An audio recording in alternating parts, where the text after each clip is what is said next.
আসসালামু আলাইকুম। আমি মোহাম্মদ শরীফুল ইসলাম টুটুল। আবারও সবাইকে স্বাগতম আমার চ্যানেল টুটুলস টেকে। তো আজকে হচ্ছে আমাদের আরও একটি পর্ব পাইথন প্রোগ্রামিং নিয়ে। আজকে হচ্ছে আমরা মোবাইল ফোনের মাধ্যমে অথবা আমরা যেটা দিয়ে কাজ করতেছিলাম পাইড্রয়েড 3 অ্যাপস দিয়ে পাইথন প্রোগ্রামিংয়ের আরও একটি পার্ট শিখব। আজকের টপিকটা হচ্ছে ইফ ইলস ইলিফ স্টেটমেন্ট।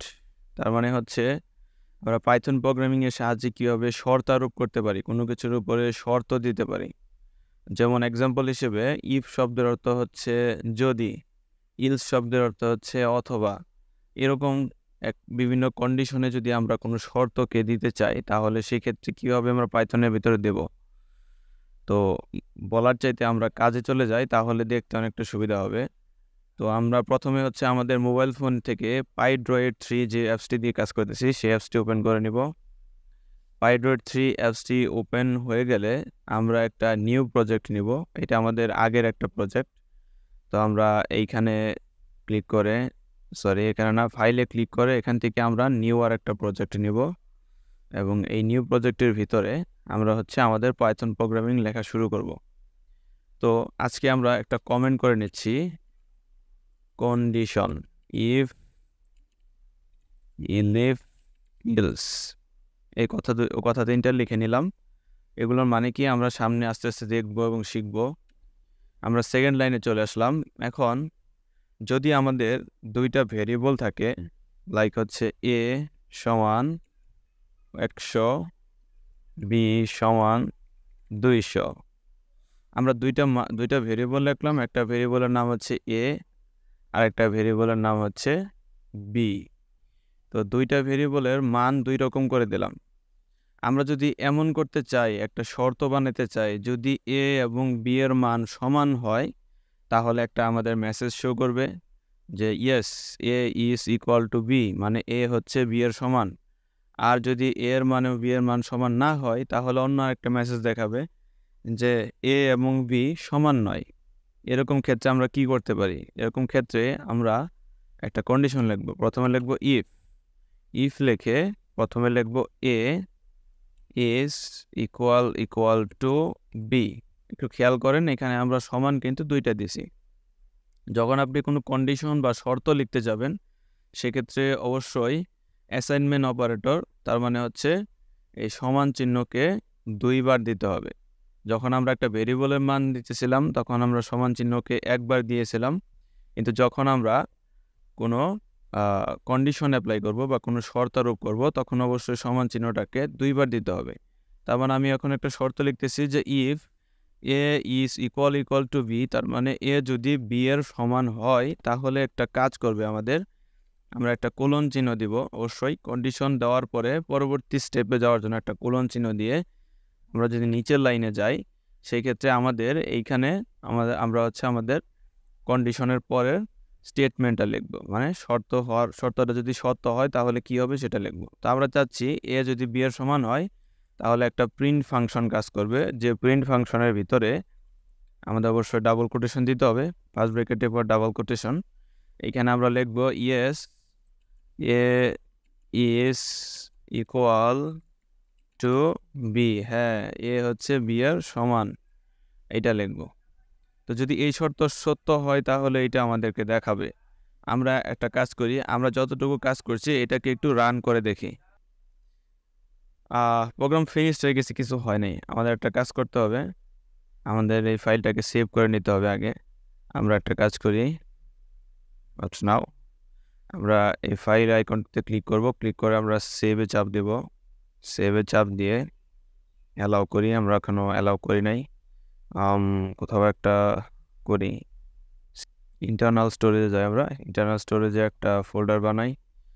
ফোল্ডারের নাম দিচ্ছি হচ্ছে পাইথন প্রোগ্রামিং, এরকম একটা নাম দিয়ে দিলাম।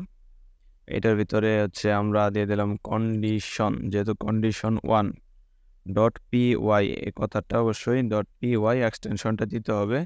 দিয়ে আমরা সেভে ক্লিক করব, বলে আমাদের এই পাইথন প্রোগ্রামটা সেভ হয়ে গেল। আমরা আবার একটু যাচাই করি, আমরা আবার একটু রান বাটনে ক্লিক করব, দেখি কি হয়। ও হ্যাঁ, ঠিকই হয়েছে। এখানে কিন্তু কোনো কিছু দেখাচ্ছে না। এটার কারণ কি আসলে? এ কি আসলে বি এর সমান? না, কারণ এ এর মান হচ্ছে 100, বি এর মান হচ্ছে 200। এটা আমরা সবাই অ্যাসাইন করেছি আমাদের মতো করে, কিন্তু এ এর মান তো বি এর সমান না। সেক্ষেত্রে আমরা বলছি যদি এ এর মান বি এর সমান হয়, সেক্ষেত্রে হচ্ছে আমাদেরকে এই মানটা দেখানোর কথা যে yes A is equal to B. যেহেতু সমান না, সেহেতু দেখাবে না, এটাই স্বাভাবিক। তো আমরা একদম লাস্টের লাইনে চলে যাই। লাস্টের লাইনের একদম সাইডে গিয়ে আমরা যদি ইফ মানে শর্ত যদি মিলে তাহলে একটা দেখাবো, আর যদি শর্ত না মিলে অবশ্যই আরেকটা জিনিস দেখাবো আমরা। সেক্ষেত্রে আমরা এখানে লিখবো ইলস, এই পার্টটুকু লিখবো ইলস। ইলস লেখার পরে আমাদেরকে ইলসের জন্য কোনো শর্ত দেওয়ার প্রয়োজন পড়ে না। ইলসের জন্য সরাসরি আমরা এই কোলন চিহ্নটা দিয়ে দিব। দিলে যদি এ বি এর সমান না হয় তাহলে অথবা কোনো কিছু একটা হবে, যদি সমান না হয় তাহলে কিছু একটা হবে। সেক্ষেত্রে আমরা নিচে এন্টার চাপলে এখানে আমরা লিখবো প্রিন্ট, ফাংশনটা আবার লিখবো, লিখে একটা ডবল কোটেশন দিব, দিয়ে বলবো যে no A is not equal to B. এটা কিসের বি এর সমান নয়। তার মানে যদি এ বি এর সমান হয় তাহলে এটা দেখাবে, আর যদি না হয় সেক্ষেত্রে কি সেটা দেখাবে no is not equal to B. তো যারা আমার ভিডিও দেখে দেখে প্র্যাকটিস করতে যাচ্ছেন তারা চাইলে আমার ভিডিওটা এখানে পজ করে এটা দেখে দেখে অথবা স্ক্রিনশট নিয়ে এটা দেখে দেখে টাইপ করে ট্রাই করতে পারেন। তার আগে হচ্ছে আমি এটাকে একটু রান করে দেখব। প্লে বাটনে চাপ দিলাম, তাহলে আমার সামনে কি আসে? এই যেখানে আসছে no A is not equal to B, মানে আসছে এ হচ্ছে কি বি এর চাইতে বড় নয়, তাই আসছে। আমরা দেখি তো ফন্ট সাইজটাকে বড় করতে পারি কিনা। ওকে, হ্যাঁ, এই যেখানে দেখা গেছে no A is not equal to B, আমাদের ফলাফল আসছে এ বি এর চাইতে বড় নয়। তার মানে কোন শর্তে পড়ছে? আমরা একটু ব্যাক চাপি। ব্যাকে এসে আমরা দেখলাম যে আমাদের এ এর মান এবং বি এর মান দুটা সমান। আমরা একটা কাজ করি, দুইটার মানই সমান করে দেয়। এ এর মান 100 ছিল, সেটাকে 200 করে দেয়। এবার দুইটার মানই 200 আমাদের। আমরা একটু রান করে দেখি তো এবার কোন শর্ত আসে। এ এর মান বি এর সমান, তার মানে এটা আসার কথা। দেখি তো, রান করলাম। Yes A is equal to B, তার মানে এ এর মান এবং বি এর মান কিন্তু এখন সমান। তাহলে আমাদের শর্ত বা কন্ডিশন এটা মিলে গেছে। সেক্ষেত্রে আমাদেরকে প্রথম যে ভেরিয়েবলটি আছে সেই ভেরিয়েবলের মানটা প্রথম যে প্রিন্ট ফাংশনটা আছে সেই ফাংশনটার যে মেসেজ সেটাই আমাদের সামনে শো করছে। তো এটা ছিল ইফ ইফ এবং ইলস স্টেটমেন্টের কাজ। তো যারা এখন আমার ভিডিও দেখতেছেন তাদের হোমওয়ার্ক হলো আপনি বাসায় এরকম একটা প্রজেক্ট তৈরি করবেন যেখানে দুইটা ভেরিয়েবল বানাবেন, দুইটা ভেরিয়েবলের ভিন্ন মান দিবেন এবং দুইটা ভেরিয়েবলের সাহায্যে আপনি যাচাই করবেন যে এ এর মান এবং বি এর মান। আপনার যে দুইটা ভেরিয়েবল দিবেন, চাইলে আপনি এক্স ওয়াই নিতে পারেন অথবা অন্য কোনো সংখ্যা P Q R S T যা খুশি নিতে পারেন। নিয়ে আপনি যাচাই করে দেখতে পারেন দুইটার মান সমান কিনা। সমান হলে একটা মেসেজ দেখাবে, না হলে আরেকটা দেখাবে, ঠিক সেম টু সেম এইভাবে। এবং আমাদের আরেকটা রয়ে গেল স্টেটমেন্ট, আরেকটা রয়ে গেল কন্ডিশন, সেটা হচ্ছে ইলিফ। ইলিফটা কখন ব্যবহৃত হয় এটা আমরা আমাদের নেক্সট ভিডিওতে দেখব। এখন এগুলো দেখব না আমরা। এখন আপনারা শুধুমাত্র ইফ এবং ইলস এই দুইটা দিয়ে প্র্যাকটিস করতে থাকেন। পরবর্তী ভিডিওতে দেখা হবে ইনশাল্লাহ। সে পর্যন্ত ভালো থাকেন, সুস্থ থাকেন। সকলকে ঈদ মুবারক। আসসালামু আলাইকুম।